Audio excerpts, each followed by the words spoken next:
ನಮಸ್ತೆ ವೀಕ್ಷಕರೇ, ಅಮೋಘ ವಾರ್ತೆಗಳಿಗೆ ಸ್ವಾಗತ. ನಾನು ನಂದಿನಿ. ಈಗ ಮುಖ್ಯಾಂಶಗಳು. ನಶೆ ಮುಕ್ತ ಜಿಲ್ಲೆಗೆ ಮೊದಲ ಆದ್ಯತೆ, ಮಹಿಳೆ ಮತ್ತು ಮಕ್ಕಳ ರಕ್ಷಣೆಗೆ ಹೆಚ್ಚು ಒತ್ತು. ಹಾಸನ ಜಿಲ್ಲಾ ಪೊಲೀಸ್ ವರಿಷ್ಠಾಧಿಕಾರಿ ಶುಭಾನ್ವಿತಾ ಹೇಳಿಕೆ. ಅನೈತಿಕ ಸಂಬಂಧದ ಗಲಾಟೆ ಕೊಲೆಯಲ್ಲಿ ಅಂತ್ಯ, ಒಂದೇ ಮಹಿಳೆಗಾಗಿ ಇಬ್ಬರ ಹೊಡೆದಾಟ. ಹಾಸನದ ಕೆಆರ್ ಪುರಂ ಬಡಾವಣೆಯಲ್ಲಿ ತಡರಾತ್ರಿ ಘಟನೆ. ರಾಜ್ಯದಲ್ಲಿ ಇನ್ನು ಮುಂದೆ ಖಾಸಗಿ ಆಸ್ಪತ್ರೆಗಳಲ್ಲಿ ಒಳರೋಗಿಗಳ ಚಿಕಿತ್ಸೆಗೆ ಸರ್ಕಾರಿ ವೈದ್ಯರಿಗೆ ನಿಷೇಧ, ಮಹತ್ವದ ನಿರ್ಧಾರ ಕೈಗೊಂಡ ರಾಜ್ಯ ಸರ್ಕಾರ. ವಾರ್ತೆಗಳ ವಿವರ. ಭವಿಷ್ಯವನ್ನ ಸುಧಾರಿಸುವ ದೃಷ್ಟಿಯಿಂದ ನಶೆ ಮುಕ್ತಿಗೆ ಮೊದಲ ಆದ್ಯತೆ ನೀಡಲಾಗಿತ್ತು. ಮಹಿಳೆಯರು ಹಾಗೂ ಮಕ್ಕಳ ರಕ್ಷಣೆ ಮೇಲೆ ವಿಶೇಷ ಒತ್ತು ನೀಡುವುದು, ರಸ್ತೆ ಅಪಘಾತ ತಡೆಗೆ ಕ್ರೈಂ ನಿಯಂತ್ರಣ ಕುರಿತು ಕ್ರಮ ವಹಿಸಲಾಗುವುದು ಎಂದು ನೂತನ ಜಿಲ್ಲಾ ಪೊಲೀಸ್ ವರಿಷ್ಠಾಧಿಕಾರಿ ಶುಭಾನ್ವಿತಾ ತಿಳಿಸಿದರು.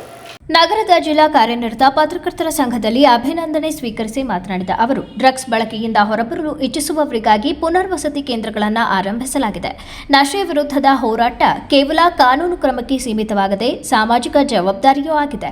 ನಶೆ ಸಮಸ್ಯೆ ನಿರ್ಮೂಲನೆಗೆ ಮೊದಲು ಡ್ರಗ್ಸ್ ಪೂರೈಕೆದಾರರನ್ನು ಸಂಪೂರ್ಣವಾಗಿ ನಿಯಂತ್ರಿಸಬೇಕಿದ್ದು, ನಂತರ ಬಳಕೆದಾರರ ಮೇಲೂ ಕಟ್ಟುನಿಟ್ಟಿನ ನಿಯಂತ್ರಣ ಅಗತ್ಯವಿದೆ. ಮಹಿಳೆಯರು ಮತ್ತು ಮಕ್ಕಳ ರಕ್ಷಣೆ ತಮ್ಮ ಎರಡನೇ ಪ್ರಮುಖ ಆದ್ಯತೆಯಾಗಿದ್ದು, ದೂರು ಸಲ್ಲಿಸಲು ಮಹಿಳೆಯರಿಗೆ ಸುಲಭ ಮತ್ತು ಭಯರಹಿತ ವಾತಾವರಣ ನಿರ್ಮಿಸಲಾಗುತ್ತಿದೆ. ಈ ನಿಟ್ಟಿನಲ್ಲಿ ಜಿಲ್ಲೆಯ ಎಲ್ಲ ಶಾಲೆಗಳಲ್ಲಿ ಶೀ ಬಾಕ್ಸ್ ಅಳವಡಿಸಲಾಗುತ್ತಿದ್ದು, ಅದರ ಕೀ ಪೊಲೀಸ್ ಇಲಾಖೆಯ ಬಳಿ ಇರಲಿದೆ. ಮಹಿಳೆಯರ ಸುರಕ್ಷತೆ ಹೆಚ್ಚಿಸಲು ಅಕ್ಕಪಡೆ ಮೂಲಕ ವಿದ್ಯಾರ್ಥಿನಿಯರಿಗೆ ಕರಾಟೆ ತರಬೇತಿ ನೀಡಲಾಗುತ್ತಿದ್ದು, ಆತ್ಮರಕ್ಷಣಾ ಸಾಮರ್ಥ್ಯ ಹೆಚ್ಚಿಸುವ ಕೆಲಸಕ್ಕೆ ಒತ್ತು ನೀಡಲಾಗುತ್ತಿದೆ. ಜಿಲ್ಲೆಯಲ್ಲಿ ಹೆಚ್ಚುತ್ತಿರುವ ರಸ್ತೆ ಅಪಘಾತಗಳ ಹಿನ್ನೆಲೆಯಲ್ಲಿ ಅಪಘಾತ ಸಂಭವಿಸುತ್ತಿರುವ ಸ್ಥಳಗಳಲ್ಲಿ ನಿಖರ ಕಾರಣಗಳನ್ನು ಗುರುತಿಸಲಾಗುತ್ತಿದೆ. ಬ್ಲಾಕ್ ಸ್ಪಾಟ್ಗಳಲ್ಲಿ ಅಗತ್ಯ ತಾಂತ್ರಿಕ ಹಾಗೂ ಮೂಲ ಸೌಕರ್ಯ ಸುಧಾರಣೆಗಾಗಿ ಸಂಬಂಧಿಸಿದ ಇಲಾಖೆಗಳೊಂದಿಗೆ ಸಮಾಲೋಚನೆ ನಡೆಸಲಾಗುತ್ತಿದೆ. ಹಾಸನ ನಗರದಲ್ಲಿ ಟ್ರಾಫಿಕ್ ಸಮಸ್ಯೆ ತೀವ್ರವಾಗಿದ್ದು, ನಿಗದಿತ ಪಾರ್ಕಿಂಗ್ ವ್ಯವಸ್ಥೆ ಇಲ್ಲದಿರುವುದೇ ಪ್ರಮುಖ ಸಮಸ್ಯೆಯಾಗಿದೆ. ಈ ಕುರಿತು ಶಾಶ್ವತ ಪರಿಹಾರಕ್ಕಾಗಿ ಕ್ರಮ ಕೈಗೊಳ್ಳಲಾಗುವುದು. ಒಂದು, ಹಾಸನದಲ್ಲಿ ಡ್ರಗ್ಸ್ ಬಗ್ಗೆ ಎಲ್ಲರೂ ನನಗೆ ಹೇಳಿದ್ದಾರೆ. ಸೊ ನಶಾ ಮುಕ್ತಿ ನನ್ನ ನಂಬರ್ 1 ಪ್ರಯಾರಿಟಿ ಇರುತ್ತೆ. ಮತ್ತು ನಶಾ ಮುಕ್ತಿದು 2 ಡೈಮೆನ್ಷನ್ಸ್ ಇದೆ, ಒಂದು ಡಿಮಾಂಡ್, ಒಂದು ಸಪ್ಲೈ. ಸೊ ನಮ್ಮ ಮೇನ್ ಫೋಕಸ್ ಇಲ್ಲಿ ಸಪ್ಲೈ ಮೇಲೆ ಇರುತ್ತೆ. ಯಾಕಂದರೆ ಪೆಡ್ಲರ್ಸ್ ಅಂದರೆ ಯಾರು ಡ್ರಗ್ಸ್ ಸಪ್ಲೈ ಮಾಡ್ತಾರೆ, they are the main culprits. ಅವರು ನಮ್ಮ ಮಕ್ಕಳು ಮತ್ತು ನಮ್ಮ ಕಾಲೇಜ್ ಸ್ಟೂಡೆಂಟ್ಸ್ದು ಫ್ಯೂಚರ್ ಫುಲ್ ಹಾಳು ಮಾಡ್ತಾ ಇದ್ದಾರೆ. ಸೊ ನೆನ್ನೆ ಕೂಡ ನಾವು ರೇಡ್ಸ್ ಮಾಡಿಕೊಂಡು ವಿ ಹ್ಯಾವ್ ಅರೆಸ್ಟೆಡ್ 2 ಪೆಡ್ಲರ್ಸ್ ಇಲ್ಲಿ ಹಾಸನ್ ಟೌನ್ದಲ್ಲಿ ಮತ್ತು ಅರೆಹಳ್ಳಿ. ಸೊ ಅದೇ ಥರ ನಮ್ಮ ವಾರ್ ಆನ್ ಡ್ರಗ್ಸ್ ಕಂಟಿನ್ಯೂ ಆಗುತ್ತೆ. ಸೆಕೆಂಡ್, ಡಿಮಾಂಡ್ ಸೈಡ್ಗೆ ಅಡ್ರೆಸ್ ಮಾಡಲಿಕ್ಕೆ ನಾವು ಆಲ್ರೆಡಿ 2 ರಿಹ್ಯಾಬಿಲಿಟೇಷನ್ ಸೆಂಟರ್ಸ್ ವಿಸಿಟ್ ಮಾಡಿದ್ದೀವಿ. ಸೊ ನಮ್ಮ ಮೇನ್ ಫೋಕಸ್ ಏನಿರುತ್ತೆ, ನಾವು ಯಾರು ವಿಕ್ಟಿಮ್ಸ್ ಇದ್ದಾರೆ ಅಂದರೆ consumers, in my opinion they are victims. ಅವರು ಇನ್ಫ್ಲೂಯೆನ್ಸ್ ಆಗಿದ್ದಾರೆ, ಅಡಿಕ್ಟ್ ಆಗಿದ್ದಾರೆ, ಅವರಿಗೆ ಹೆಲ್ಪ್ ಬೇಕು, ಕೋಆಪರೇಷನ್ ಬೇಕು, ನಮ್ಮ ಸಹಾಯ ಬೇಕು. ಸೊ ಅವರಿಗೆ ನಾವು ಒಂದು as part of community policing initiative ಅವರಿಗೆ ನಾವು ರಿಹ್ಯಾಬಿಲಿಟೇಷನ್ ಸೆಂಟರ್ಸ್ಗೆ ರೆಫರ್ ಮಾಡ್ತೀವಿ. ಮತ್ತು ಎನ್ಕಾರ್ಡ್ ಮೀಟಿಂಗ್ಸಲ್ಲಿ ಕೂಡ ನಮ್ಮಲ್ಲಿ ಎಷ್ಟು ರಿಹ್ಯಾಬಿಲಿಟೇಷನ್ ಸೆಂಟರ್ಸ್ ಇದೆ ಅವರಿಗೆ ಲೈಸೆನ್ಸ್ ಪ್ರೊವೈಡ್ ಮಾಡಲಿಕ್ಕೆ ನಾವು ಈಗ ಇವತ್ತಿಂದ ನಾವು ಪ್ರಯತ್ನ ಮಾಡ್ತೀವಿ. ಆಲ್ರೆಡಿ ನಾವು 2 ರಿಹ್ಯಾಬಿಲಿಟೇಷನ್ ಸೆಂಟರ್ಸ್ ವಿಸಿಟ್ ಮಾಡಿದ್ದೀವಿ. ಸೊ ಇದು ನನ್ನ ನಂಬರ್ 1 ಪ್ರಯಾರಿಟಿ ಇರುತ್ತೆ. ವಾರ್ ಆನ್ ಡ್ರಗ್ಸ್, ನನಗೆ ನಮ್ಮ ಫ್ಯೂಚರ್ ಸೇವ್ ಮಾಡಲೇಬೇಕು. ಬಿಕಾಸ್ ಅದೇ ಥರ ಸೆಕೆಂಡ್ ಪ್ರಯಾರಿಟಿ ಮಹಿಳೆಯರು ಮತ್ತು ಮಕ್ಕಳು ಸುರಕ್ಷತೆ. ಸೊ ಅದಕ್ಕಾಗಿ ಇಲ್ಲಿ ಪೋಕ್ಸೋ ಪ್ರಕರಣ ಕೂಡ ಜಾಸ್ತಿ ಇದೆ. ಎಸ್ಪೆಷಲಿ ಕೆಲವು ಏರಿಯಾಸ್ದಲ್ಲಿ ಪೋಕ್ಸೋ ಪ್ರಕರಣ ಜಾಸ್ತಿ ಇದೆ. ಸೊ ಅದರಲ್ಲಿ ನಾವು ಒಂದು ಅವೇರ್ನೆಸ್ ಪ್ರೋಗ್ರಾಮ್ಸ್ ನಾವು ಮಾಡ್ತೀವಿ. ಯಾಕಂದರೆ ಸ್ಟೂಡೆಂಟ್ಸ್ಗೆ ಅವರ ಪೇರೆಂಟ್ಸ್ಗೆ ಗೊತ್ತಿಲ್ಲ, ಚೈಲ್ಡ್ ಮ್ಯಾರೇಜ್ ಜೊತೆಗೆ ಪೋಕ್ಸೋ ಆ ಥರ ಪ್ರಕರಣ ಬರ್ತಾ ಇದೆ ಇಲ್ಲಿ. ಸೊ GP ವೈಸ್ ಪ್ರತ್ಯೇಕ ಸ್ಕೂಲ್ಗೆ ರೀಚ್ ಆಗಬೇಕು, ಅದು ನಮ್ಮ ಪ್ರಯಾರಿಟಿ ಇದೆ, ಕಮಿಟ್ಮೆಂಟ್ ಇದೆ. GP ವೈಸ್ ಮತ್ತು ನಾವು ಫಾರ್ದೆಸ್ಟ್ GPಯಿಂದ ಅಂದರೆ ಹೆಡ್ ಕ್ವಾರ್ಟರಿಂದ ಯಾವ GP ಫಾರ್ದೆಸ್ಟ್ ಇದೆ, ಎಲ್ಲಿ ಜನರಲಿ ನಮ್ಮ ರೀಚ್ ಕಡಿಮೆ ಇದೆ, ಅದರಿಂದ ಅಲ್ಲಿಂದ ನಾವು ಸ್ಟಾರ್ಟ್ ಮಾಡ್ತೀವಿ. ಮತ್ತು ಒಂದು ಇನಿಷಿಯೇಟಿವ್ ಇದೆ, ಶೀ ಬಾಕ್ಸ್ ಅಂತ, ತಾವು ಎಲ್ಲರಿಗೂ ಗೊತ್ತಿರಬಹುದು. ಎಲ್ಲ ಸ್ಕೂಲ್ಸ್ದಲ್ಲಿ ಒಂದು ಬಾಕ್ಸ್ ನಾವು ಇನ್ಸ್ಟಾಲ್ ಮಾಡ್ತೀವಿ. ಆ ಬಾಕ್ಸ್ದು ಲಾಕ್ ಕೀ ಪೊಲೀಸ್ ಹತ್ತಿರ ಇರುತ್ತೆ. ಸೊ ಜನರಲಿ ಮಕ್ಕಳು ಹತ್ತಿರ ಫೋನ್ ಇರಲ್ಲ. ಸೊ ಅವರ ಮೆಸೇಜ್ ನಮಗೆ ಆ ಬಾಕ್ಸ್ ನಮಗೆ ಅವರು ಕೊಡಬಹುದು. ಸೊ ಆ ಥರ ಥ್ರೂ CSR ಮತ್ತು through our community policing initiative help ತಗೊಂಡು ನಾವು ಎಲ್ಲ ಸ್ಕೂಲ್ಸ್ಗೆ ರೀಚ್ ಆಗಬೇಕು, ಅದು ನಮ್ಮ ಪ್ರಯಾರಿಟಿ ಇದೆ. ಸಿಮಿಲರ್ಲಿ ಯಾರು ಸಿಂಗಲ್ ವಿಮೆನ್ ಇದ್ದಾರೆ, ಡಿವೋರ್ಸ್ ವಿಮೆನ್ ಇದ್ದಾರೆ, ಸಿಂಗಲ್ ಪೇರೆಂಟ್ಸ್ ಇದ್ದಾರೆ, ಅವರಿಗೆ ಕೂಡ ಎಕನಾಮಿಕ್ ಎಂಪವರ್ಮೆಂಟ್ ಮಾಡಬೇಕು. ಸೊ ಇಂಡಸ್ಟ್ರೀಸ್ ಜೊತೆಗೆ ಅವ್ರದ್ದು ಸಪೋರ್ಟ್ ತಗೊಂಡು ಅವರಿಗೆ ವೊಕೇಶನಲ್ ಟ್ರೈನಿಂಗ್ ಪ್ರೊವೈಡ್ ಮಾಡಬೇಕು. ಅಂದರೆ ಫಾರ್ ಎಕ್ಸಾಂಪಲ್ ಟೇಲರಿಂಗ್ ಕೆಲಸ ಇರಬಹುದು, ಬೇಕರಿ ಕೆಲಸ ಇರಬಹುದು, ಅದು ಕೂಡ ನಾವು ಥ್ರೂ CSR ಎಲ್ಲ ಇಂಡಸ್ಟ್ರೀಸ್ಗೆ ಮತ್ತು ಯಾರು ವೊಕೇಶನಲ್ ಟ್ರೈನಿಂಗ್ ಪ್ರೊವೈಡ್ ಮಾಡಬಹುದು ಅವರಿಗೆ ಅಪ್ರೋಚ್ ಮಾಡಿಕೊಂಡು ನಾವು ಅವರಿಗೆ ಟ್ರೈನಿಂಗ್ ಪ್ರೊವೈಡ್ ಮಾಡ್ತೀವಿ ಫಾರ್ ವಿಮೆನ್ ಎಂಪವರ್ಮೆಂಟ್. ಅದು ಕೂಡ ಪ್ರಯಾರಿಟಿ ಇದೆ. ಥರ್ಡ್ಲಿ, ಒಂದು ಸ್ಪೆಷಲ್ ಟೀಮ್ ಫಾರ್ಮ್ ಆಗಿದೆ. ತಾವು ಎಲ್ಲರಿಗೂ ಗೊತ್ತಿರಬಹುದು ಅಕ್ಕಾಪಡೆ ಅಂತ. ಅಕ್ಕಾಪಡೆ ಕೆಲಸ ಮೇನ್ ಏನಿದೆ, ಅವರು ಎಲ್ಲಿ ಈವ್ ಟೀಸಿಂಗ್ ಆಗ್ತಾ ಇದೆ, ರೈಲ್ವೆ ಸ್ಟೇಷನ್ಸ್ ಎಲ್ಲಿ ಜಾಸ್ತಿ ಫುಟ್ಫಾಲ್ ಇದೆ, ಫಾರ್ ಎಕ್ಸಾಂಪಲ್ ರೈಲ್ವೆ ಸ್ಟೇಷನ್ ಇರಬಹುದು, ಬಸ್ ಸ್ಟ್ಯಾಂಡ್ಸ್ ಇರಬಹುದು, ಸ್ಕೂಲ್ ಕಾಲೇಜ್ ಹೊರಗಡೆ ಇರಬಹುದು, ಅಲ್ಲಿ ಅವರು ರೌಂಡ್ಸ್ ಮಾಡ್ತಾರೆ. ಅವರಿಗೆ ಕೂಡ ಇನ್ನೂ ಹೆಚ್ಚಾಗಿ ಎಂಪವರ್ ಮಾಡಲಿಕ್ಕೆ ನಾವು ಅವರಿಗೆ ಅನ್ಆರ್ಮ್ಡ್ ಕಾಂಬ್ಯಾಟ್ ಟ್ರೈನಿಂಗ್ ಪ್ರೊವೈಡ್ ಮಾಡ್ತೀವಿ. ನೆಕ್ಸ್ಟ್ ಮಂತಿಂದ ಕಿಕ್ ಬಾಕ್ಸಿಂಗ್ ಇರಬಹುದು or some kind of unarmed combat, so that ಅವರು ರಕ್ಷಣಾ ಕೊಳ್ಳಿ ನಮ್ಮ ಹೆಣ್ಮಕ್ಳಿಗೆ. ಸೊ ಅವರಿಗೆ ಕೂಡ ನಾವು ಟ್ರೈನಿಂಗ್ ಪ್ರೊವೈಡ್ ಮಾಡ್ತೀವಿ. ಅದೇ ಥರ ಸಮ್ಮರ್ ವೆಕೇಷನ್ ಟೈಮ್ ನಾವು ಸ್ಕೂಲ್ ಮತ್ತು ಕಾಲೇಜ್ ಗರ್ಲ್ಸ್ ಸ್ಟೂಡೆಂಟ್ಸ್ಗೆ ಕೂಡ ನಾವು ಸೆಲ್ಫ್ ಡಿಫೆನ್ಸ್ ಟ್ರೈನಿಂಗ್ ಪ್ರೊವೈಡ್ ಮಾಡ್ತೀವಿ, ಬೇರೆ ಆರ್ಗನೈಸೇಷನ್ಸ್ಗೆ ಅಪ್ರೋಚ್ ಮಾಡಿಕೊಂಡು. ಅದು ಕೂಡ ಒಂದು ಇಂಪಾರ್ಟೆಂಟ್ ಪ್ರಯಾರಿಟಿ ಇದೆ ನಂದು. ಥರ್ಡ್ಲಿ, ಇಲ್ಲಿ ಹಾಸನ ಜಿಲ್ಲೆಯಲ್ಲಿ ರಸ್ತೆ ಘೋರ ಅಪರಾಧಗಳು ಕೂಡ ಜಾಸ್ತಿ ಇದೆ. ಸೊ ಅದು ಕಂಟ್ರೋಲ್ ಮಾಡಲಿಕ್ಕೆ ನೆಕ್ಸ್ಟ್ 1 ಫೆಬ್ರವರಿದಿಂದ ನಾವು ಒಂದು ಟೀಮ್ ಫಾರ್ಮೇಷನ್ ಮಾಡಿದ್ದೀವಿ ಆಲ್ರೆಡಿ. ಎಲ್ಲ DSPsಗೆ ನಾನು ಹೇಳಿದ್ದೀನಿ, ಅವರಿಗೆ ಮುಂಚೆ ಬ್ಲ್ಯಾಕ್ ಸ್ಪಾಟ್ಸ್ ಐಡೆಂಟಿಫೈ ಮಾಡಬೇಕು. ಬ್ಲ್ಯಾಕ್ ಸ್ಪಾಟ್ಸ್ ಅಂದರೆ over A period of time ಎಲ್ಲಿ ಜಾಸ್ತಿ ಆಕ್ಸಿಡೆಂಟ್ ಆಗ್ತಾ ಇದೆ ಅಲ್ಲಿ ಜಾಯಿಂಟ್ ವಿಸಿಟ್ ಮಾಡಬೇಕು. ಜಾಯಿಂಟ್ ವಿಸಿಟ್ ಅಂದರೆ RTO ಜೊತೆಗೆ, PWD ಜೊತೆಗೆ, ಹೈವೇಸ್ ಅಥಾರಿಟಿ ಜೊತೆಗೆ ಮತ್ತು ಕಾರ್ಪೊರೇಷನ್ ಜೊತೆಗೆ ಬ್ಲ್ಯಾಕ್ ಸ್ಪಾಟ್ ಐಡೆಂಟಿಫೈ ಮಾಡಿಕೊಂಡು ಅಲ್ಲಿ ಯಾಕೆ ಆಕ್ಸಿಡೆಂಟ್ ಆಗ್ತಾ ಇದೆ ಜಾಸ್ತಿ. ಆಕ್ಸಿಡೆಂಟ್ ರೀಸನ್ 2 ಇರಬಹುದು. ಒಂದು ಶಾರ್ಟ್ ಟರ್ಮ್ ಇನ್ಫ್ರಾಸ್ಟ್ರಕ್ಚರಲ್ ಚೇಂಜಸ್ ಮಾಡಿದರೆ ಮೇ ಬಿ ಆಕ್ಸಿಡೆಂಟ್ ನಾವು ಕಡಿಮೆ ಮಾಡಬಹುದು. ಒಂದು ಲಾಂಗ್ ಟರ್ಮ್ ಇರುತ್ತೆ. ಸೊ ಎಲ್ಲಿ ನಾವು ಶಾರ್ಟ್ ಟರ್ಮ್, ಫಾರ್ ಎಕ್ಸಾಂಪಲ್ ಒಂದು ಸೈನ್ ಬೋರ್ಡ್ ಹಾಕೊಂಡು ಇಫ್ ನಾವು ಆಕ್ಸಿಡೆಂಟ್ ಅವಾಯ್ಡ್ ಮಾಡಬಹುದು, ಆ ಥರ ಚೇಂಜಸ್ ಐಡೆಂಟಿಫೈ ಮಾಡಿಕೊಂಡು ಲ್ಯಾಟಿಟ್ಯೂಡ್ ಲಾಂಗಿಟ್ಯೂಡ್ ಇಮೇಜಸ್ ತಗೊಂಡು GPS ಕ್ಯಾಮೆರಾ, PWD ಜೊತೆ ಪತ್ರ ವ್ಯವಹಾರ ಮಾಡಿಕೊಂಡು ಅದು ನಮ್ಮ ಪ್ರಯಾರಿಟಿ ಇರುತ್ತೆ. ಅದು ಸಾಲ್ವ್ ಮಾಡಲಿಕ್ಕೆ basically. So over a period of 2 to 3 months ತಾವು ಎಲ್ಲರೂ ಚೇಂಜ್ ನೋಡಬಹುದು. ಅದೇ ಥರ ಇಲ್ಲಿ ಟ್ರಾಫಿಕ್ ಸಮಸ್ಯೆ ಕೂಡ ಜಾಸ್ತಿ ಇದೆ ನಮ್ಮ ಹಾಸನ್ ಟೌನ್ದಲ್ಲಿ. ಅದೇ ಥರ ಸಕಲೇಶ್ಪುರ ಟೌನ್ದಲ್ಲಿ ಟ್ರಾಫಿಕ್ ಸಮಸ್ಯೆ ಇದೆ, ಅರಸೀಕೆರೆ ಟೌನ್ದಲ್ಲಿ. ಅದರಲ್ಲಿ ಕೂಡ ನಾವು ಒಂದು ಎಕ್ಸ್ಪೆರಿಮೆಂಟ್ ಮಾಡ್ತೀವಿ. ಯಾಕಂದರೆ ಡೆಸಿಗ್ನೇಟೆಡ್ ಪಾರ್ಕಿಂಗ್ ಸ್ಪೇಸ್ ಇಲ್ಲ ಹಾಸನದಲ್ಲಿ. ಸೊ ಡೆಸಿಗ್ನೇಟೆಡ್ ಪಾರ್ಕಿಂಗ್ ಸ್ಪೇಸ್ ಇಲ್ಲದೆ ನಾವು ಹೇಗೆ ಟ್ರಾಫಿಕ್ ಮ್ಯಾನೇಜ್ ಮಾಡಬಹುದು, ಅದಕ್ಕಾಗಿ ಕೂಡ ನಾವು ಜಾಯಿಂಟ್ ವಿಸಿಟ್ ಈಗ 1 ಫೆಬ್ರವರಿದಿಂದ ಸ್ಟಾರ್ಟ್ ಆಗುತ್ತೆ. ಸೊ ಅದು ಎಲ್ಲ ಪ್ರಯಾರಿಟಿ ಇದೆ. And additionally zero tolerance towards any elements who try to destroy the peace of our district. ಇದು ತುಂಬ ಒಳ್ಳೆಯ ಡಿಸ್ಟ್ರಿಕ್ಟ್ ಇದೆ. ಪೀಸ್ಫುಲಿ ಎಲ್ಲರಿಗೆ ಕೆಲಸ ಮಾಡಬೇಕು. ಏನೂ ಪ್ರಾಬ್ಲಮ್ ಇದ್ದರೆ ಪೊಲೀಸ್ಗೆ ದಯವಿಟ್ಟು ಅಪ್ರೋಚ್ ಮಾಡಿ, ನಾವು ನಿಮಗೆ ಹೆಲ್ಪ್ ಮಾಡ್ತೀವಿ. But please don't take law in your own hands. ಈ ಸಂದರ್ಭದಲ್ಲಿ ಪತ್ರಕರ್ತರ ಸಂಘದ ಜಿಲ್ಲಾಧ್ಯಕ್ಷ ಕೆಂಚೇಗೌಡ, ರಾಜ್ಯ ಕಾರ್ಯಕಾರಿ ಸಮಿತಿ ಸದಸ್ಯ KPS ಪ್ರಮೋದ್, ಉಪಾಧ್ಯಕ್ಷರಾದ ನಂಜುಂಡೇಗೌಡ, ಮೋಹನ್ ಕುಮಾರ್, ಪ್ರಧಾನ ಕಾರ್ಯದರ್ಶಿ KG ಸುರೇಶ್ ಹಾಗೂ ಸಂಘದ ಪದಾಧಿಕಾರಿಗಳು ಮತ್ತು ಸಂಪಾದಕರು, ಪತ್ರಕರ್ತರು ಹಾಜರಿದ್ದರು. ರಾಜ್ಯದಲ್ಲಿ ಅನೈತಿಕ ಸಂಬಂಧಗಳ ಪ್ರಕರಣಗಳು ಹೆಚ್ಚಾಗಿದೆ. ಈ ಕಾರಣಕ್ಕೆ ಕೊಲೆಗಳು ಕೂಡ ನಡೆಯುತ್ತಿದೆ. ಇದೀಗ ಹಾಸನದಲ್ಲಿ ಅನೈತಿಕ ಸಂಬಂಧದ ವಿಚಾರವಾಗಿ ಗಲಾಟೆ ನಡೆದು ಕೊಲೆಯಲ್ಲಿ ಅಂತ್ಯವಾಗಿದೆ. ಹಾಸನ ನಗರದ KR ಪುರಂ ಬಡಾವಣೆಯಲ್ಲಿ ತಡರಾತ್ರಿ ಅನೈತಿಕ ಸಂಬಂಧದ ವಿಚಾರವಾಗಿ ಖಾಸಗಿ ಕಲ್ಯಾಣ ಮಂಟಪದಲ್ಲಿ ಕೆಲಸ ನಿರ್ವಹಿಸುತ್ತಿದ್ದ ಆನಂದ್ ಎಂಬುವವರನ್ನ ಚಾಕುವಿನಿಂದ ಇರಿದು ಹತ್ಯೆ ಮಾಡಲಾಗಿದೆ. ಧರ್ಮೇಂದ್ರ ಎಂಬ ವ್ಯಕ್ತಿ ಆನಂದ್ ಎಂಬುವವರಿಗೆ 5-6 ಬಾರಿ ಚಾಕುವಿನಿಂದ ಇರಿದು ಕೊಲೆ ಮಾಡಿದ್ದಾರೆ. ರಾತ್ರಿ ಕೆಲಸ ಮುಗಿಸಿ ಮನೆಗೆ ತೆರಳುತ್ತಿದ್ದಾಗ ಆನಂದ್ ಮೇಲೆ ಧರ್ಮೇಂದ್ರ ದಾಳಿ ಮಾಡಿದ್ದಾರೆ. ಒಂದೇ ಮಹಿಳೆ ಜೊತೆಗೆ ಆನಂದ್ ಮತ್ತು ಧರ್ಮೇಂದ್ರ ಅನೈತಿಕ ಸಂಬಂಧ ಹೊಂದಿದ್ದರು. ಇದೇ ವಿಚಾರಕ್ಕೆ ಆನಂದ್ ಮೇಲೆ ಧರ್ಮೇಂದ್ರ ನಡುವೆ ಜಗಳ ನಡೆದಿತ್ತು. ಇಬ್ಬರು ಕೂಡ ಬಾರ್ನಲ್ಲಿ ಭೇಟಿಯಾಗಿದ್ದು ಮಹಿಳೆ ಜೊತೆಗಿನ ಸಂಬಂಧ ಬಗ್ಗೆ ಮಾತುಕತೆಯಾಗಿದೆ. ಅಲ್ಲಿಂದ ಆನಂದ್ ಮನೆಗೆ ಹೋಗಿದ್ದಾರೆ. ಆದರೆ ಮತ್ತೆ ಫೋನ್ ಮಾಡಿ ಧರ್ಮೇಂದ್ರ ಕರೆಸಿಕೊಂಡಿದ್ದಾರೆ. ಧರ್ಮೇಂದ್ರ ಫೋನ್ ಮಾಡಿದ ಕಾರಣ ಆನಂದ್ ವಾಪಸ್ಸು ಬಂದಿದ್ದಾರೆ. ಈ ವೇಳೆ ಮತ್ತೆ ಇಬ್ಬರ ನಡುವೆ ಗಲಾಟೆ ನಡೆದಿದೆ. ಮಾತಿನ ಭರದಲ್ಲಿ ಧರ್ಮೇಂದ್ರ ಆನಂದ್ ಅವರಿಗೆ ಚಾಕುವಿನಿಂದ ಇರಿದು ಕೊಂದಿದ್ದಾರೆ. ಧರ್ಮೇಂದ್ರ ಅವರು ಮಹಿಳೆ ಜೊತೆ ಕಳೆದ 8 ವರ್ಷಗಳಿಂದ ಸಂಬಂಧ ಹೊಂದಿದ್ದರು ಎಂದು ಹೇಳಲಾಗಿದೆ. ಇದರ ನಡುವೆ ಮಹಿಳೆ ಆನಂದ್ ಜೊತೆಗೆ ಸಂಬಂಧ ಹೊಂದಿದ್ದಾರೆ. ಇದೇ ವಿಚಾರಕ್ಕೆ ಇಬ್ಬರ ನಡುವೆ ಆನಂದ್ ಹಾಗೂ ಧರ್ಮೇಂದ್ರ ನಡುವೆ ಆಗಾಗ್ಗೆ ಜಗಳ ನಡೆಯುತ್ತಿತ್ತು. ರಾತ್ರಿ ಕುಡಿದ ಅಮಲಿನಲ್ಲಿ ಧರ್ಮೇಂದ್ರ ಆನಂದ್ ಅವರನ್ನ ಕೊಲೆ ಮಾಡಿದ್ದಾರೆ.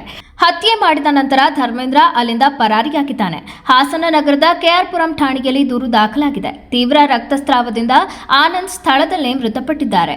ಪೊಲೀಸರು ಆರೋಪಿಯ ಪತ್ತೆಗಾಗಿ ಬಲೆ ಬೀಸಿದ್ದಾರೆ. ರಾಜ್ಯದಲ್ಲಿ ಇನ್ನು ಮುಂದೆ ಸರ್ಕಾರಿ ವೈದ್ಯರು ಖಾಸಗಿ ಆಸ್ಪತ್ರೆಗಳಲ್ಲಿ ಒಳರೋಗಿಗಳಿಗೆ ಚಿಕಿತ್ಸೆ ನೀಡುವುದಕ್ಕೆ ನಿಷೇಧ ಹೇರಿ ರಾಜ್ಯ ಸರ್ಕಾರ ಮಹತ್ವದ ನಿರ್ಧಾರ ಕೈಗೊಂಡಿದೆ. ಈ ಕುರಿತಾಗಿ ವಿಧಾನಸಭೆಯಲ್ಲಿ ಇಂದು ಆರೋಗ್ಯ ಸಚಿವ ದಿನೇಶ್ ಗುಂಡೂರಾವ್ ಅವರು ಮಾಹಿತಿ ನೀಡಿದ್ದಾರೆ. ಪ್ರಸ್ತುತ ಸರ್ಕಾರಿ ಆದೇಶಗಳ ಪ್ರಕಾರ ಸರ್ಕಾರಿ ವೈದ್ಯರು ತಮ್ಮ ಕೆಲಸದ ಅವಧಿ ನಂತರ ಖಾಸಗಿಯಾಗಿಯೂ ಸೇವೆ ನೀಡಲು ಅನುಮತಿ ಇದೆ. ಈಗ ಸರ್ಕಾರಿ ವೈದ್ಯರು ಖಾಸಗಿ ಸೇವೆಯನ್ನು ಹೊರರೋಗಿಗಳಿಗೆ ಮಾತ್ರ ನೀಡಬಹುದು ಎಂದು ಆದೇಶ ಮಾಡಲಾಗಿದೆ. ಇನ್ನು ಮುಂದೆ ಖಾಸಗಿ ಸೇವೆಯಲ್ಲಿ ಒಳರೋಗಿಗಳಿಗೆ ಸೇವೆ ನೀಡುವಂತಿಲ್ಲ. ಒಳರೋಗಿಗಳಿಗೆ ನಿರಂತರ ಆರೈಕೆ ಮತ್ತು ನಿಯಮಿತ ಪರೀಕ್ಷೆಯ ಅವಶ್ಯಕತೆ ಇರುತ್ತದೆ.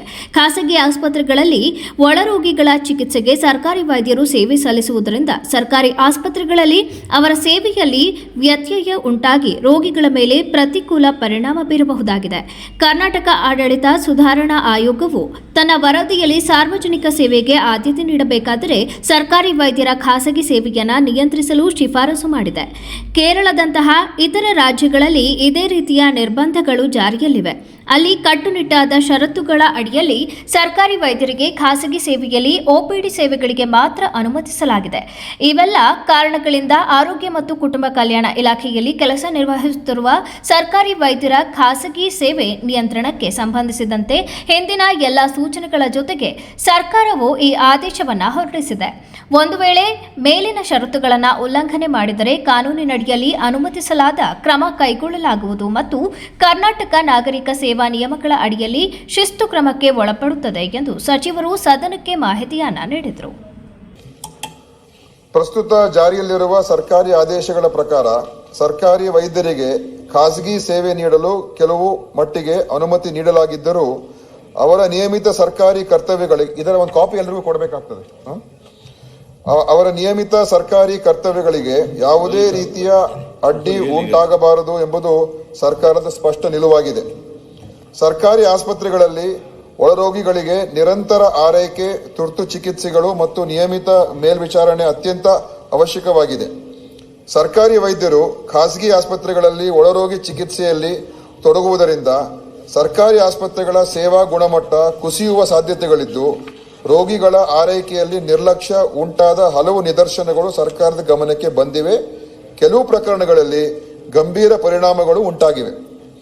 ಈ ವಿಷಯವಾಗಿ ಮಾನ್ಯ ಲೋಕಾಯುಕ್ತರು ಹಲವಾರು ಸಂದರ್ಭಗಳಲ್ಲಿ ಅಭಿಪ್ರಾಯ ವ್ಯಕ್ತಪಡಿಸಿದ್ದು, ಕರ್ನಾಟಕ ಆಡಳಿತ ಸುಧಾರಣಾ ಆಯೋಗವು ತನ್ನ ವರದಿಯಲ್ಲಿ ಸಾರ್ವಜನಿಕ ಸೇವೆಗೆ ಆದ್ಯತೆ ನೀಡುವ ಉದ್ದೇಶದಿಂದ ಸರ್ಕಾರಿ ವೈದ್ಯರ ಖಾಸಗಿ ಅಭ್ಯಾಸವನ್ನು ನಿಯಂತ್ರಿಸಲು ಶಿಫಾರಸು ಮಾಡಿರುತ್ತಾರೆ. ಕೇರಳ ರಾಜ್ಯ ಸೇರಿದಂತೆ ಇತರ ರಾಜ್ಯಗಳಲ್ಲಿಯೂ ಕಟ್ಟುನಿಟ್ಟಿನ ನಿಯಮಾವಳಿಗಳು ಜಾರಿಯಲ್ಲಿದ್ದು ಖಾಸಗಿ ಸೇವೆಯನ್ನು ಸೀಮಿತಗೊಳಿಸಲಾಗಿದೆ. ಈ ಹಿನ್ನೆಲೆಯಲ್ಲಿ ಸರ್ಕಾರವು ಗಂಭೀರವಾಗಿ ಪರಿಶೀಲಿಸಿ ಸಾರ್ವಜನಿಕರ ಆರೋಗ್ಯ ರಕ್ಷಣೆ ಮತ್ತು ಸರ್ಕಾರಿ ಆಸ್ಪತ್ರೆಗಳ ಸೇವಾ ಗುಣಮಟ್ಟವನ್ನು ಇನ್ನಷ್ಟು ಬಲಪಡಿಸುವುದು ಸರ್ಕಾರದ ಪ್ರಥಮ ಆದ್ಯತೆಯಾಗಿರುವುದರಿಂದ 1. ಸರ್ಕಾರಿ ವೈದ್ಯರು ಖಾಸಗಿ ಆಸ್ಪತ್ರೆಗಳಲ್ಲಿ ಒಳರೋಗಿಗಳಿಗೆ ಚಿಕಿತ್ಸೆ ನೀಡುವುದು ಕಟ್ಟುನಿಟ್ಟಾಗಿ ನಿಷೇಧಿಸಲಾಗಿದೆ. ಅಂದರೆ IPD ಒಳರೋಗಿಗಳನ್ನ ಯಾವುದೇ ಕಾರಣ ಕೂಡ ನಮ್ಮ ವೈದ್ಯರು ಅವರಿಗೆ ಚಿಕಿತ್ಸೆಯನ್ನ ನೀಡ್ತಕ್ಕಂಥದ್ದಕ್ಕೆ ನಿಷೇಧ ಮಾಡಿದ್ದೇವೆ. ಕೇವಲ OPD ಮಾತ್ರ ನಡೆಸಬಹುದು, ಕನ್ಸಲ್ಟೇಷನ್ ಮತ್ತು ಮೈನರ್ ಪ್ರೈವೇಟ್ ಅಲ್ಲಿ ಮಾತ್ರ. ಎರಡನೇದು ಮಾನ್ಯ ಸಭಾಧ್ಯಕ್ಷರೇ, ನಿಯಮಿತ ಸರ್ಕಾರಿ ಕರ್ತವ್ಯಗಳ ಅವಧಿಯ ನಂತರ ಮತ್ತು ಕರ್ತವ್ಯಗಳಿಗೆ ಅಡ್ಡಿಯಾಗದಂತೆ ಹೊರರೋಗಿ ವಿಭಾಗದಲ್ಲಿ ಮಾತ್ರ ಖಾಸಗಿ ಕ್ಲಿನಿಕ್ ಅಥವಾ ಆಸ್ಪತ್ರೆಯಲ್ಲಿ ಸೇವೆ ಸಲ್ಲಿಸಲು ಅನುಮತಿಸಿದೆ. 3. ಈ ಖಾಸಗಿ ಸೇವೆಯ ಸಂಪೂರ್ಣ ವಿವರಗಳನ್ನು ಸರ್ಕಾರಕ್ಕೆ ಕಡ್ಡಾಯವಾಗಿ ಘೋಷಿಸಬೇಕು. ಈ ಷರತ್ತುಗಳನ್ನು ಉಲ್ಲಂಘಿಸಿದ್ದಲ್ಲಿ ಸಂಬಂಧಪಟ್ಟ ಸರ್ಕಾರಿ ವೈದ್ಯರ ವಿರುದ್ಧ ಕಾನೂನಿನಡಿಯಲ್ಲಿ ಕ್ರಮ ಕೈಗೊಳ್ಳಲಾಗುವುದು ಹಾಗೂ ಕರ್ನಾಟಕ ನಾಗರಿಕ ಸೇವಾ ನಿಯಮಗಳ ಪ್ರಕಾರ ಶಿಸ್ತು ಕ್ರಮ ಜರುಗಿಸಲು ಸೂಚಿಸಿದೆ. ಬೇಲೂರಿನಿಂದ ಸಕಲೇಶಪುರಕ್ಕೆ ತೆರಳುವ ಮುಖ್ಯ ರಸ್ತೆಯ ಅರೆಹಳ್ಳಿ ಸಮೀಪ ಹಲವೆಡೆ ದೊಡ್ಡ ಮಟ್ಟದ ಗುಂಡಿಗಳು ಬಿದ್ದಿದ್ದು ರಸ್ತೆ ಅಪಘಾತಗಳು ಮರುಕಳಿಸುತ್ತಿದ್ದರೂ ಸಹ ದುರಸ್ತಿ ಕಾಮಗಾರಿ ಮಾಡುವಲ್ಲಿ ವಿಳಂಬವಾಗುತ್ತಿದೆ ಎಂದು ಆರೋಪಿಸಿ ಸ್ಥಳೀಯರು ಕೆಲಕಾಲ ರಸ್ತೆ ತಡೆ ನಡೆಸುವ ಮೂಲಕ ತಮ್ಮ ಆಕ್ರೋಶವನ್ನ ಹೊರಹಾಕಿದ ಘಟನೆ ಬೇಲೂರು ತಾಲೂಕಿನಲ್ಲಿ ವರದಿಯಾಗಿದೆ. ಚಿಕ್ಕಮಗಳೂರು ಜಿಲ್ಲೆಯ ತರೀಕೆರೆ ತಾಲೂಕಿನ ಕಾರ್ಮಿಕರೊಬ್ಬರು ತಮ್ಮ ಪಲ್ಸರ್ ಬೈಕ್ನಲ್ಲಿ ಶನಿವಾರ ಸಂತೆ ಭಾಗಕ್ಕೆ ಕೆಲಸ ನಿಮಿತ್ತ ತೆರಳುತ್ತಿದ್ದ ವೇಳೆ ಲಿಂಗಾಪುರ ಗ್ರಾಮದ ಸಮೀಪ ರಸ್ತೆಯಲ್ಲಿರುವ ಗುಂಡಿಯನ್ನು ತಪ್ಪಿಸಲು ಹೋಗಿ ಅಪಘಾತವಾಗಿದ್ದು ಚಾಲಕನಿಗೆ ತಲೆಗೆ ಹಾಗೂ ದೇಹದ ಹಲವೆಡೆ ಪೆಟ್ಟಾಗಿದೆ. ಅಲ್ಲದೆ ಇಂತಹ ಪ್ರಕರಣಗಳು ಆಗಿಂದಾಗೆ ಇದೇ ಸ್ಥಳದಲ್ಲಿ ಮರುಕಳಿಸುತ್ತಿದ್ದರೂ ಸಹ ರಸ್ತೆ ದುರಸ್ತಿ ಕಾರ್ಯ ಮಾಡುವಲ್ಲಿ ಸಂಬಂಧಪಟ್ಟ ಅಧಿಕಾರಿಗಳು ವಿಳಂಬ ಮಾಡುತ್ತಿದ್ದಾರೆ. ಪಟ್ಟಣದ ಲಿಂಗಾಪುರ ಗ್ರಾಮದ ಸಮೀಪ ರಸ್ತೆಯ ಹಲವೆಡೆ ದೊಡ್ಡ ಗಾತ್ರದ ಗುಂಡಿಗಳು ಬಿದ್ದಿದ್ದು ಸ್ಥಳೀಯ ನಿವಾಸಿಗಳು ಹಲವು ಬಾರಿ ಜನಪ್ರತಿನಿಧಿಗಳ ಹಾಗೂ ಸಂಬಂಧಪಟ್ಟ ಅಧಿಕಾರಿಗಳ ವಿರುದ್ಧ ಆಕ್ರೋಶ ಹೊರಹಾಕಿದ್ದ ಬೆನ್ನಲ್ಲೇ ಈ ಹಿಂದೆ ದುರಸ್ತಿ ಕಾಮಗಾರಿ ಕೈಗೆತ್ತಿಕೊಂಡಿದ್ದರು. ಆದರೆ ದುರಸ್ತಿ ಕಾರ್ಯ ಕಳಪೆ ಗುಣಮಟ್ಟದಿಂದ ಕೂಡಿದ್ದು ಸರಿದೂಗಿಸುವಂತೆ ಮನವಿ ಮಾಡಿದ್ದರಿಂದ ಅಲ್ಲಿಂದ ಕಾಮಗಾರಿ ಅರ್ಧಕ್ಕೆ ಕೈಬಿಟ್ಟು ಹೋದವರು ತಿಂಗಳು ಕಳೆದರೂ ಬಂದಿಲ್ಲ ಎಂದು ಸ್ಥಳೀಯರು ಆರೋಪಿಸಿದ್ದಾರೆ. ಒಂದ್ಸಲಿ ಬಂದು ರಿಪೇರಿ ಮಾಡಕ್ಕಂತ ಒಂದ್ಸಲಿ ಬಂದು ಅದ್ಯಾವುದೋ ಸುಮ್ಮನೆ ಬಂದ ಸ್ವಲ್ಪ ಟಾರ್ ಹಾಕಿ ಅದು ಕಾಲಲ್ಲಿ ಹೋದ್ರೆ ಹೋಗ್ತಾ ಇತ್ತು. ಆದ್ರೆ ಏನು ವರ್ಕ್ ಪುನಃ ತಗೊಂಡು ಕದ್ದು ಓಡೋದು ಇವತ್ತು ತನಕ ಬಂದಿಲ್ಲ. ಯಾರು ಅಷ್ಟೇ ಅಲ್ಲಿಂದ ಮೇಲೆ ದಿನ ಬೀಳ್ತಿದ್ದಾರೆ. ಇವತ್ತು ಬೆಳಗ್ಗೆ ಒಂದು ಇಬ್ರು ಬಿದ್ದಿದ್ದಾರೆ. ದಯವಿಟ್ಟು ಶಾಸಕರಿಗೆ ಗಮನಕ್ಕೆ ತಂದು ಎಷ್ಟು ಸಲ ಶಾಸಕರ ಗಮನಕ್ಕೆ ಶಾಸಕರು ಅವರಿಗೆ ರಕಮ್ ಇದು ಮಾಡಿ ಕಳಿಸ್ಕೊಡಿ ಅಂತಾನೆ ದೊಡ್ಡ, ಯಾಕಂದ್ರೆ ನೋಡ್ತಾ ಇದೀವಿ ನಾವು ದೊಡ್ಡ ಹೋರಾಟ ಮಾಡೋದು. ಫುಲ್ ಗಾಡಿ ಬಂದ್ ಮಾಡಿ ರೋಡೆಲ್ಲ ಬಂದ್ ಮಾಡಂತ ಬಾಳೆ ಗಿಡ ನಡೋಣ ಅಂತ ಪ್ಲಾನ್ ಮಾಡಿದ್ವಿ ಎಲ್ಲರೂ ಸೇರಿ ಅಷ್ಟೇ. ಹೇಳಿ ಸಾಕೈತಿ. ಎಷ್ಟು ದಿನದಿಂದ ಕೊನೆಗೆ ಮನುಷ್ಯರು ಕಲ್ತಿದ್ರು ಆನೆಗಳಾರು ಬಾಳೆ ತಿನ್ಕೊ ಹೋಯ್ತವೆ. ಇನ್ನೇನ್ ಮಾಡೋದು? ಈ ರೀತಿ ಆಗಿದೆ. ದಯವಿಟ್ಟು ಈ ರೋಡಿಂದ ಒಂದು ಕಾಮಗಾರಿ ಬೇಗ ಮುಗಿಸ್ಕೊಡಿ. ಆನೆ ಗಲಾಟೆ ಬೇರೆ ಜೋರಿದೆ. ಅದ್ರ ನಡುವೆ ಯಾರು ಆನೆ ಬಂದ್ರೆ ಮೊನ್ನೆ ಆನೆ ಇಲ್ಲೇ ಯಾರಿಗೋ ಇದು ಮಾಡಿದೆ. ಬೇಲೂರು ತಾಲೂಕು ಅರೇಹಳ್ಳಿ ಪೊಲೀಸ್ ಠಾಣೆ ವ್ಯಾಪ್ತಿಯ ಕಡೆಗರ್ಜಿ ಗ್ರಾಮದ ಬಸ್ ನಿಲ್ದಾಣದ ಸಮೀಪ ಗಾಂಜಾ ಮಾರಾಟ ಮಾಡಲು ಯತ್ನಿಸುತ್ತಿದ್ದ ಒಬ್ಬ ಯುವಕನನ್ನ ಬಂಧಿಸಿರುವ ಅರೇಹಳ್ಳಿ ಪಿಎಸ್ಐ ಶೋಭಾ ನೇತೃತ್ವದ ಪೊಲೀಸ್ ತಂಡ ಗಾಂಜಾ ಹಾಗೂ 1500 ರೂಪಾಯಿ ವಶಕ್ಕೆ ಪಡೆದಿದ್ದಾರೆ. 22 ವರ್ಷದ ಶಿವಸಿಂಗ್ ಬಂಧಿತ ವ್ಯಕ್ತಿ. ಈತ ಮೂಲ ನಿವಾಸಿ ಬಿಹಾರದ ಮೋತಿಹಾರಿ ಜಿಲ್ಲೆಯವನಾಗಿದ್ದಾನೆ. ಪ್ರಸ್ತುತ ಬೇಲೂರು ಪಟ್ಟಣದಲ್ಲಿ ವಾಸವಾಗಿದ್ದಾನೆ. ಖಚಿತ ಮಾಹಿತಿ ಆಧರಿಸಿ ಪಿಎಸ್ಐ ಶೋಭಾ ಮತ್ತು ಸಿಬ್ಬಂದಿಗಳಾದ ಸಂಶುದ್ದೀನ್ ಸೋನ್ನಾಥ್, ರವಿಚಂದ್ರ, ಮಂಜುನಾಥ ಹಾಗೂ ದರ್ಶನ್ ಅವರು ಆರೋಪಿಯನ್ನ ತಡೆದು ವಿಚಾರಣೆಗೊಳಪಡಿಸಿದ್ರು. ಆತನ ಬಳಿಗಿದ್ದ ಕಪ್ಪು ಬಣ್ಣದ ಕವರ್ನೊಳಗಿದ್ದ ಹಳದಿ ಬಣ್ಣದ ಕವರ್ನಲ್ಲಿ ಒಣಗಿದ ಗಾಂಜಾ ಸೊಪ್ಪು ಪತ್ತೆಯಾಗಿದೆ. ಇದಲ್ಲದೆ 500 ರೂಪಾಯಿ ಮುಖಬೆಲೆಯ 3 ನೋಟುಗಳು ಸಿಕ್ಕಿವೆ. ವಿಚಾರಣೆಯಲ್ಲಿ ಅಕ್ರಮವಾಗಿ ಗಾಂಜಾ ಸೊಪ್ಪನ್ನು ಸಾರ್ವಜನಿಕರಿಗೆ ಮಾರಾಟ ಮಾಡುವ ಉದ್ದೇಶದಿಂದ ತಂದಿದ್ದೇನೆ ಎಂದು ಒಪ್ಪಿಕೊಂಡಿದ್ದಾನೆ. ಈ ಹಿನ್ನೆಲೆಯಲ್ಲಿ ಅರೇಹಳ್ಳಿ ಪೊಲೀಸರು ಆತನನ್ನು ಬಂಧಿಸಿ ಪ್ರಕರಣ ದಾಖಲಿಸಿಕೊಂಡಿದ್ದಾರೆ. ಹಾಸನ ನಗರದ ಕೆಎಸ್ಆರ್ಟಿಸಿ ಲೇಔಟ್ನಲ್ಲಿ ಡಾಕ್ಟರ್ ಬಿಆರ್ ಅಂಬೇಡ್ಕರ್ ಸರ್ಕಾರಿ ಮೆಟ್ರಿಕ್ ನಂತರದ ಬಾಲಕಿಯರ ವಿದ್ಯಾರ್ಥಿ ನಿಲಯ ಕಟ್ಟಡ ಕಾಮಗಾರಿಗೆ ಕ್ಷೇತ್ರದ ಶಾಸಕರಾದ ಸ್ವರೂಪ್ ಪ್ರಕಾಶ್ ಗುದ್ದಲಿ ಪೂಜೆಯನ್ನು ನೆರವೇರಿಸಿದರು. ಸುಮಾರು 7 ಕೋಟಿ ರೂಪಾಯಿಗಳ ವೆಚ್ಚದಲ್ಲಿ ಈ ಕಾಮಗಾರಿ ನಡೆಯುತ್ತಿದ್ದು, ಇದರಿಂದ ಹಾಸ್ಟೆಲ್ ಸಮಸ್ಯೆಯಿಂದ ಬಳಲುತ್ತಿರುವ ಪರಿಶಿಷ್ಟ ಜಾತಿ, ಪರಿಶಿಷ್ಟ ಪಂಗಡದ ವಿದ್ಯಾರ್ಥಿಗಳಿಗೆ ಅನುಕೂಲವಾಗಲಿದೆ. ಈ ಸಂದರ್ಭದಲ್ಲಿ ಕಾಮಗಾರಿ ಕೈಗೊಂಡಿರುವ ಕಾಂಟ್ರಾಕ್ಟರ್ ಹಾಗೂ ಅಧಿಕಾರಿಗಳಿಗೆ ಗುಣಮಟ್ಟದ ಕಾಮಗಾರಿ ನಡೆಸಿ ವಿದ್ಯಾರ್ಥಿಗಳ ಅನುಕೂಲಕ್ಕೆ ಆದಷ್ಟು ಬೇಗ ಹಸ್ತಾಂತರ ಮಾಡಬೇಕು ಎಂದು ಶಾಸಕರು ಸೂಚನೆ ನೀಡಿದರು. ಈಗ ಜಾಹೀರಾತು. ತಮ್ಮ ಕ್ವಾಲಿಟಿ ಪ್ರಾಡಕ್ಟ್ಸ್, ಅಫೋರ್ಡೆಬಲ್ ಪ್ರೈಸಸ್ ಮತ್ತು ಆಫ್ಟರ್ ಸೇಲ್ ಸರ್ವಿಸ್ಗಳಿಂದಾನೇ ತುಂಬಾನೇ ಫೇಮಸ್ ಆಗಿರೋ ವರ್ಲ್ಡ್ಸ್ ಲಾರ್ಜೆಸ್ಟ್ ಫರ್ನಿಚರ್ ಮ್ಯಾನುಫ್ಯಾಕ್ಚರರ್ಗಳಲ್ಲಿ ಒಂದಾದ ಡ್ಯಾಮ್ರೋ ಫರ್ನಿಚರ್ ತಮ್ಮ 25th ಆನಿವರ್ಸರಿಯನ್ನು ಸೆಲೆಬ್ರೇಟ್ ಮಾಡ್ತಿದ್ದಾರೆ. ಡ್ಯಾಮ್ರೋ ಫರ್ನಿಚರ್ನಲ್ಲಿ ನಿಮಗೆ ಮಾಡರ್ನ್ ಮತ್ತು ಪಾರಂಪರಿಕ ಶೈಲಿಯ ವೈಡ್ ರೇಂಜ್ ಆಫ್ ಫರ್ನಿಚರ್ಗಳು ದೊರೆಯುತ್ತೆ. ಯಾವುದೇ ಫರ್ನಿಚರ್ ಅನ್ನ ಪರ್ಚೇಸ್ ಮಾಡಿದ್ರು ಫ್ರೀ ಹೋಮ್ ಡೆಲಿವರಿ ಮತ್ತು ಫ್ರೀ ಅಸೆಂಬ್ಲಿಂಗ್ ಸರ್ವಿಸಸ್ ಅನ್ನ ಕೊಡ್ತಾರೆ. ನಮ್ಮಲ್ಲಿ ಎಲ್ಲ ಪ್ರಾಡಕ್ಟ್ಸ್ ಗಳಿಗೆ ಅಶ್ಯೂರ್ಡ್ ವಾರಂಟಿ ಇರುತ್ತೆ. ಜೊತೆಗೆ ನಿಮ್ಮ ಪ್ರತಿ ಖರೀದಿಗೆ ಸಾಲ ಸೌಲಭ್ಯದ ವ್ಯವಸ್ಥೆ ಸಹ ಇರುತ್ತೆ. ಹಾಸನದ ಸಾಲಗಾಮಿ ರೋಡ್ನ ಸೈನ್ಸ್ ಕಾಲೇಜು ಎದುರಿಗಿರುವ ನಮ್ಮ ಡ್ಯಾಮ್ರೋ ಫರ್ನಿಚರ್ ನಲ್ಲಿ ಅತ್ಯಾಕರ್ಷಕ ಬೆಲೆಯಲ್ಲಿ ವಿಶಾಲ ಶ್ರೇಣಿಯ ಫರ್ನಿಚರ್ಗಳು ದೊರೆಯುತ್ತದೆ. ನಮ್ಮಲ್ಲಿ 3+2 fabric sofas, leather sofas, fabric recliner ಮತ್ತು ಲೆದರ್ನ ಮ್ಯಾನ್ಯುಯಲ್ ಮತ್ತು ಮೋಟರೈಸ್ ರಿಕ್ಲೈನರ್ಗಳು 10 ವರ್ಷದ ವಾರಂಟಿ ಜೊತೆಗೆ ಸಿಗುತ್ತೆ. Leather sofas, wardrobes, dressing tables, single wooden quartz, queen size quartz ಹಾಗೂ ವಿತ್ ಅಂಡ್ ವಿತೌಟ್ ಸ್ಟೋರೇಜ್ ಇರುವಂತಹ ಕಿಂಗ್ ಸೈಜ್ ಕಾಟ್ಗಳಿಗೆ 3 ವರ್ಷದ ವಾರಂಟಿ ಜೊತೆಗೆ ಆಕರ್ಷಕವಾದ 25,000 ಕ್ಯಾಶ್ ಬ್ಯಾಕ್ ಸಹ ಸಿಗುತ್ತೆ. ಹಾಗೂ ಡೈನಿಂಗ್ ಸೆಟ್ ಮೇಲೆ 15,000 ಕ್ಯಾಶ್ ಬ್ಯಾಕ್ ಅನ್ನ ಕೊಡ್ತಾ ಇದ್ದಾರೆ.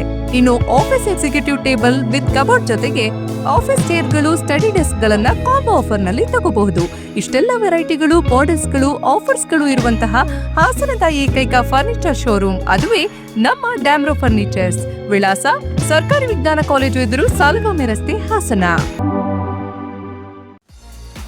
ಅಧ್ಯಯನ ಪದವಿ ಪೂರ್ವ ಕಾಲೇಜು ಹಾಸನ ಉತ್ಕೃಷ್ಟ ಗುಣಮಟ್ಟದ ಶಿಕ್ಷಣದೊಂದಿಗೆ ವಿದ್ಯಾರ್ಥಿಗಳ ಭವಿಷ್ಯದ ಭದ್ರ ಬುನಾದಿಗೆ ಸಹಕಾರಿಯಾಗಿರುವ ನಮ್ಮ ಕಾಲೇಜು ತನ್ನ 3ನೇ ವರ್ಷಕ್ಕೆ ಪಾದಾರ್ಪಣೆ ಮಾಡುತ್ತಿರುವುದು ನಮ್ಮೆಲ್ಲರಿಗೂ ಸಂತಸದ ವಿಷಯ. ಅಧ್ಯಯನ ಪದವಿ ಪೂರ್ವ ಕಾಲೇಜಿನಲ್ಲಿ ವಿಜ್ಞಾನ ವಿಭಾಗದಲ್ಲಿ ಪಿಸಿಎಂಬಿ ಪಿಸಿಎಂಸಿ ಮಾತ್ರವಲ್ಲದೆ ವಾಣಿಜ್ಯ ವಿಭಾಗದಲ್ಲಿ ಸಿಇಬಿಎ ಕೋರ್ಸ್ಗಳು ಸಹ ಲಭ್ಯವಿದೆ.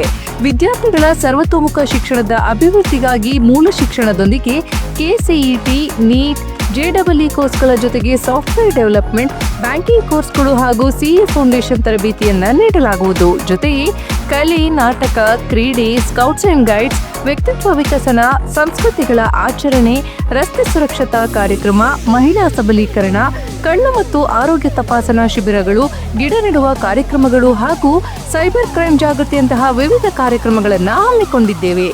ಅತ್ಯುತ್ತಮ ಅಂಕಗಳನ್ನು ಗಳಿಸಿದ ವಿದ್ಯಾರ್ಥಿಗಳಿಗೆ ಸ್ಕಾಲರ್ಶಿಪ್ ಕೂಡ ಲಭ್ಯವಿದೆ. ನುರಿತ ಉಪನ್ಯಾಸಕರು ಹಾಗೂ ಸುಸಜ್ಜಿತ ಲ್ಯಾಬ್ಗಳನ್ನು ಒಳಗೊಂಡಿರುವ ನಮ್ಮ ಅಧ್ಯಯನ ಪದವಿ ಪೂರ್ವ ಕಾಲೇಜಿನಲ್ಲಿ ವಿದ್ಯಾರ್ಥಿಗಳಿಗೆ ಪ್ರತ್ಯೇಕವಾದ ಹಾಸ್ಟೆಲ್ನ ವ್ಯವಸ್ಥೆ ಕೂಡ ಲಭ್ಯವಿದೆ. 2026-27ನೇ ಶೈಕ್ಷಣಿಕ ಸಾಲಿಗೆ ದಾಖಲಾತಿಗಳು ಪ್ರಾರಂಭವಾಗಿದ್ದು, ವಿದ್ಯಾರ್ಥಿಗಳ ಉಜ್ವಲ ಭವಿಷ್ಯದ ಕನಸಿನ ಮೊದಲ ಹೆಜ್ಜೆ ನಮ್ಮ ಅಧ್ಯಯನ ಪದವಿ ಪೂರ್ವ ಕಾಲೇಜು. ದಾಖಲಾತಿಗಾಗಿ ಹಿಂದೆ ಸಂಪರ್ಕಿಸಿ. ಅಧ್ಯಯನ ಪದವಿ ಪೂರ್ವ college, Vidyanagar, Hassan. Contact 9019526599. Saint John's ಆಂಗ್ಲ ಮಾಧ್ಯಮ ಶಾಲೆ, ದಾಸನಹಳ್ಳಿ ಗೇಟ್, ಗಂಡಸಿ, ಅರಸೀಕೆರೆ ತಾಲೂಕು. ಶಾಲೆಯ ಗೌರವಾನ್ವಿತ ಸಂಸ್ಥಾಪಕರಾದ ಡಾಕ್ಟರ್ ಮುಖೇಶ್ ವಿಕೆ ಅವರ ಪರಿಪೂರ್ಣವಾದ ಶೈಕ್ಷಣಿಕ ಮತ್ತು ಅವರ ನಿಸ್ವಾರ್ಥ ಸೇವೆಯಿಂದ ಸೇಂಟ್ ಜಾನ್ ಶಾಲೆಯು ಅತ್ಯುತ್ತಮವಾಗಿ ಮುನ್ನಡೆಯುತ್ತಿದೆ. ಇದಕ್ಕೆ ಪೂರಕವಾಗಿ ನುರಿತ ಮತ್ತು ತರಬೇತಿ ಪಡೆದ ಶಿಕ್ಷಕರ ತಂಡವಿರುವುದು ಮಕ್ಕಳ ಶಿಕ್ಷಣಾಭಿವೃದ್ಧಿಗೆ ಪ್ರಮುಖ ಕಾರಣವಾಗಿರುತ್ತದೆ. ನಮ್ಮ ಶಾಲೆಯು ಎಸ್ಎಸ್ಎಲ್ಸಿ ವಾರ್ಷಿಕ ಪರೀಕ್ಷೆಯಲ್ಲಿ 10 ವರ್ಷದಿಂದ ಸತತವಾಗಿ 100ಕ್ಕೆ 100ರಷ್ಟು ಫಲಿತಾಂಶ ನೀಡುತ್ತಿದ್ದು, 2024-25ನೇ ಸಾಲಿನಲ್ಲಿ 29 ವಿದ್ಯಾರ್ಥಿಗಳು ಡಿಸ್ಟಿಂಕ್ಷನ್ ನಲ್ಲಿ ಮತ್ತು 15 ಮಕ್ಕಳು ಫಸ್ಟ್ ಕ್ಲಾಸ್ನಲ್ಲಿ ಪಾಸ್ ಆಗಿರುತ್ತಾರೆ. ಸೇಂಟ್ ಜಾನ್ಸ್ ಇಂಗ್ಲಿಷ್ ಮೀಡಿಯಂ ಹೈಸ್ಕೂಲ್ನಲ್ಲಿ ಶಿಕ್ಷಣ ಪಡೆದ ವಿದ್ಯಾರ್ಥಿಗಳು ವೈದ್ಯಕೀಯ, ಇಂಜಿನಿಯರಿಂಗ್, ಬಿಸಿಎ ಮತ್ತು ಎಂಸಿಎ ವೃತ್ತಿಪರ ಕೋರ್ಸ್ಗಳನ್ನು ಮಾಡುತ್ತಿರುವುದು ಶಿಕ್ಷಕರಿಗೆ ಮತ್ತು ಪೋಷಕರಿಗೆ ಹೆಮ್ಮೆ ತಂದಿದೆ. ಶಿಕ್ಷಣದೊಂದಿಗೆ ಮಕ್ಕಳು ಕ್ರೀಡೆ, ಯೋಗ ಮತ್ತು ಸಾಂಸ್ಕೃತಿಕ ವಿಷಯದಲ್ಲೂ ಚಾಪು ಮೂಡಿಸಿದ್ದು, ತಾಲೂಕು ಮಟ್ಟದ ಪ್ರತಿಭಾ ಕಾರಂಜಿ ಮತ್ತು ಕ್ರೀಡೋತ್ಸವದಲ್ಲಿ ಅನೇಕ ಪ್ರಶಸ್ತಿ ಗಳಿಸಿ ಶಾಲೆಗೆ ಕೀರ್ತಿ ತಂದಿರುತ್ತಾರೆ. ಶಾಲೆಯ ಹಲವಾರು ವಿದ್ಯಾರ್ಥಿಗಳು ಎನ್ಎಸ್ಎಸ್ ಮತ್ತು ಸ್ಕೌಟ್ಸ್ ಅಂಡ್ ಗೈಡ್ಸ್ ವಿಂಗ್ನಲ್ಲಿದ್ದು, ರಾಜ್ಯ ಮತ್ತು ರಾಷ್ಟ್ರ ಮಟ್ಟದ ಕಾರ್ಯಕ್ರಮವನ್ನು ಚೆನ್ನೈನಲ್ಲಿ ಕೂಡ ಭಾಗವಹಿಸಿರುತ್ತಾರೆ. ಪ್ರತಿ ವರ್ಷವೂ ಎಲ್ಕೆಜಿ ಮತ್ತು ಯುಕೆಜಿ ಮಕ್ಕಳಿಗೆ ಅಕ್ಷರಾಭ್ಯಾಸ, ಶಾಲೆಯ ಮಕ್ಕಳಿಗೆ ಶೈಕ್ಷಣಿಕ ಪ್ರವಾಸ ಮತ್ತು ಎಲ್ಲ ವಿದ್ಯಾರ್ಥಿಗಳಿಗೆ ಹಾಗೂ ಸ್ಥಳೀಯರಿಗೂ ಉಚಿತ ಆರೋಗ್ಯ ಶಿಬಿರಗಳನ್ನು ನಡೆಸಿಕೊಂಡು ಬರಲಾಗುತ್ತಿದೆ. 2026-27ನೇ ಸಾಲಿನ ಪ್ರವೇಶಾತಿ ಪ್ರಾರಂಭಗೊಂಡಿದ್ದು, ನಿಮ್ಮ ಮಕ್ಕಳ ಅತ್ಯುತ್ತಮ ಭವಿಷ್ಯಕ್ಕಾಗಿ ಇಂದೇ ಭೇಟಿ ನೀಡಿ. ಸೇಂಟ್ ಜಾನ್ಸ್ ಆಂಗ್ಲ ಮಾಧ್ಯಮ ಶಾಲೆ, ದಾಸನಹಳ್ಳಿ ಗೇಟ್, ಗಂಡಸಿ, ಅರಸೀಕೆರೆ ತಾಲೂಕು, ಹಾಸನ ಜಿಲ್ಲೆ.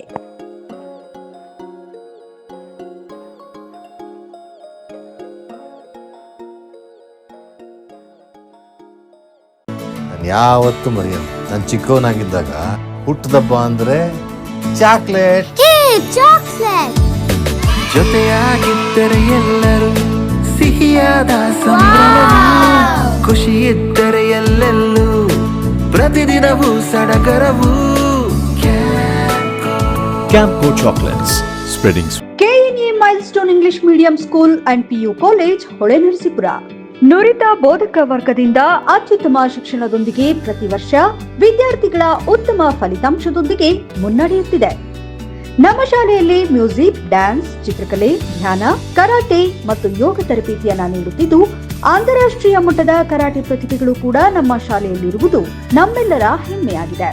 ಕ್ರೀಡಾ ಚಟುವಟಿಕೆಗಳಿಗೆ ವಿಸ್ತಾರವಾದ ಮೈದಾನವಿದ್ದು, ಲೈಬ್ರರಿ ಮತ್ತು ಕಂಪ್ಯೂಟರ್ ಲ್ಯಾಬ್ ಒಳಗೊಂಡಂತೆ ಇಲ್ಲಿ ವ್ಯಾಸಂಗ ಮಾಡುತ್ತಿರುವ ಪ್ರತಿ ವಿದ್ಯಾರ್ಥಿಗಳಿಗೆ ಎಕ್ಸ್ಪರ್ಟ್ ಟೀಚರ್ಸ್ಗಳೇ ಪ್ರತ್ಯೇಕವಾಗಿ ಸ್ಟಡಿ ಹವರ್ಸ್ ಮಾಡುವುದರಿಂದ ವಿದ್ಯಾರ್ಥಿಗಳಿಗೆ ಯಾವುದೇ ಬೇರೆ ಕೋಚಿಂಗ್ ಸೆಂಟರ್ ಅವಶ್ಯಕತೆ ಇರುವುದಿಲ್ಲ. ವಿದ್ಯಾರ್ಥಿಗಳ ಸರ್ವತೋಮುಖ ಶಿಕ್ಷಣದ ಅಭಿವೃದ್ಧಿಗಾಗಿ ಸದಾ ಮಿಡಿಯುವ ಶಿಕ್ಷಕರು ಗ್ರೂಪ್ ಸ್ಟಡಿ, ಸ್ಪರ್ಧಾತ್ಮಕ ಪರೀಕ್ಷೆಗೆ ಕ್ವಿಜ್ ಮತ್ತು ಡಿಬೇಟ್ ನಡೆಸಿ ಪ್ರತಿ ತಿಂಗಳಿಗೊಮ್ಮೆ ಪೋಷಕರ ಸಭೆಯನ್ನ ನಡೆಸಲಾಗುತ್ತದೆ. ನಮ್ಮ ಶಾಲೆಯಲ್ಲಿ ಉತ್ತಮ ಬಸ್ ಸೌಲಭ್ಯವಿದ್ದು, ದೂರದ ಮಕ್ಕಳಿಗೆ ಊಟ ಮತ್ತು ಹಾಸ್ಟೆಲ್ ವ್ಯವಸ್ಥೆಯೂ ಲಭ್ಯವಿರುತ್ತದೆ. Admission open for nursery, first standard to PUC. KNA Milestone English medium school and PU college, KNA extension, old Channarayapatna road, Holenarasipur. Mobile 9108510737 9108510735. Gomathi ಕಲ್ಯಾಣ ಮಂಟಪ 14 ವಸಂತಗಳನ್ನು ಪೂರೈಸಿ 15ನೇ ವರ್ಷಕ್ಕೆ ಪಾದಾರ್ಪಣೆ ಮಾಡುತ್ತಿರುವ ನಮ್ಮ ಗೋಮತಿ ಕಲ್ಯಾಣ ಮಂಟಪವನ್ನ ಹೊಚ್ಚ ಹೊಸ ರೂಪದಲ್ಲಿ ನಿಮ್ಮ ಮುಂದೆ ಪ್ರಸ್ತುತಪಡಿಸುತ್ತಿದ್ದೇವೆ. ಅತ್ಯಾಧುನಿಕವಾಗಿ ನವೀಕರಣಗೊಂಡ ಕಲ್ಯಾಣ ಮಂಟಪದಲ್ಲಿ 1200 ಜನರು ಕೂರಬಹುದಾದಂತಹ ಬ್ಯಾಂಕ್ವೆಟ್ ಹಾಲ್ ಹಾಗೂ 700 ಜನರು ಊಟ ಮಾಡಬಹುದಾದ ಡೈನಿಂಗ್ ಹಾಲ್ ಇದ್ದು, ಮದುವೆ, ಬೀಗರ ಔತಣ, ನಾಮಕರಣ ಮತ್ತು ಎಲ್ಲ ಶುಭ ಸಮಾರಂಭಗಳಿಗೆ ಸಸ್ಯಾಹಾರಿ ಮತ್ತು ಮಾಂಸಾಹಾರಿ ಔತಣಗಳಿಗೆ ಹಾಲ್ ಅನ್ನ ನೀಡಲಾಗುತ್ತದೆ. 4 ಎಕರೆಗೂ ಅಧಿಕ ಜಾಗದಲ್ಲಿ ವಾಹನಗಳಿಗೆ ಉತ್ತಮವಾದ ಪಾರ್ಕಿಂಗ್ ವ್ಯವಸ್ಥೆ ಸಹ ಲಭ್ಯವಿದೆ. ನಿಮ್ಮ ಕುಟುಂಬದ ಸುಂದರ ಕಾರ್ಯಕ್ರಮಗಳನ್ನ ಅತ್ಯುತ್ತಮ ಕ್ಷಣಗಳನ್ನಾಗಿ ಮಾರ್ಪಾಡಾಗಿಸಲು ಒಂದು ಒಳ್ಳೆಯ ಜಾಗ, ಅದುವೇ ನಮ್ಮ ಗೋಮತಿ ಕಲ್ಯಾಣ ಮಂಟಪ. ಗೋಮತಿ ಕಲ್ಯಾಣ ಮಂಟಪ, ಕೋಟ್ ಹೊಸ ಬಸ್ ನಿಲ್ದಾಣದ ಹತ್ತಿರ, ಚನ್ನಪಟ್ಟಣ ಬಡಾವಣೆ, ಹೊಳೆನರಸೀಪುರ ರಸ್ತೆ, ಹಾಸನ. ಬುಕಿಂಗ್ ಹಾಗೂ ಹೆಚ್ಚಿನ ಮಾಹಿತಿಗಾಗಿ ಸಂಪರ್ಕಿಸಿ 9484842761 ಮತ್ತು 8970568666. ರತ್ನಂ ಸಿಲ್ಕ್ಸ್, ಹಾಸನದ ಜನಮನ ಗೆದ್ದಿರುವ ನಂಬರ್ 1 ರೇಷ್ಮೆ ಹಾಗೂ ಫ್ಯಾನ್ಸಿ ಸೀರೆಗಳ ಎಕ್ಸ್ಕ್ಲೂಸಿವ್ ಶೋರೂಮ್.